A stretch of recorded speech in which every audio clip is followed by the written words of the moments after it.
Just a quick short to show you that my bed is not always made, that my dish drain is not always empty. We try to keep the sink clean and the crock pot is drying there. My countertop is not always clean and orderly. My pantry bins are not always in order. My family just puts them back wherever.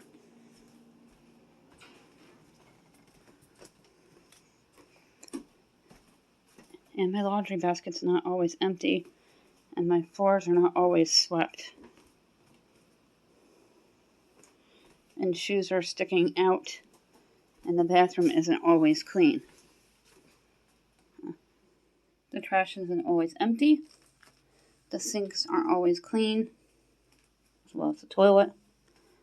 And the bins aren't always in order.